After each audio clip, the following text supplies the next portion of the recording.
New at 10 tonight as recovery in Medical Lake continues. People who lost their home in the Gray Fire last summer are still waiting on an answer from FEMA. KREM 2's Kyle Simchuk went to tonight's meeting where local officials gave an update. Kyle? Well, yeah, Mark, and that request for federal aid has not been approved or denied yet. As the community waits, Medical Lake's mayor is getting ready for a trip to Olympia to testify for bills to help fire victims now and in the future. Nearly 5 months ago, Kay Peterson grabbed her Bible, a pillow, and her laptop. That's what I had when I left, and God has provided everything else. 2 months before the fire, she started living and working at the Silver Lake Bible Camp. Now she's living in town with friends. The experience, not what I would have signed up for, but I'm glad I'm here. Other fire victims are still on their properties, but living in RVs. The county has earmarked tens of thousands of dollars of state funds to winterize them, but that added insulation may not be enough with negative temps in the forecast. We do have funding available for assistance to get you a motel room or something, through this frigid, cold weather. During the first community meeting of 2024, officials reminded people to connect with a Salvation Army case manager if they haven't already.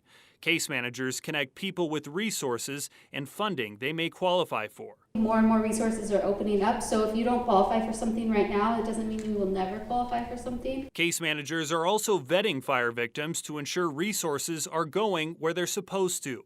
Medical Lake Mayor Terry Cooper told us they've uncovered some fraud in the process. We found there's a few, not many, but a few who actually they use somebody's address, and either the home wasn't even burned and it wasn't even their home, or the home was burned and that they weren't the owner, or they were squatting on that property and they had no right to be there to begin with. Cooper is also working with the sheriff's office. She says there have been reports of people coming into town and stealing building supplies. They've been diligent to kind of step up the patrols and get information and try to, find suspects and things, but it has happened. Even as soon as folks came back into their homes, there were instances where maybe somebody came and stole the last thing they had, which was their solar panel, right, that didn't burn or something. It's just strange that people would do that. As Medical Lake rebuilds and looks to the future, Kay is counting down the months until she can move back to the Bible camp she was forced to leave. So I've got a new house coming in. The goal is to be in by June 1st. In Medical Lake, Kyle Simchuk, KREM 2 News.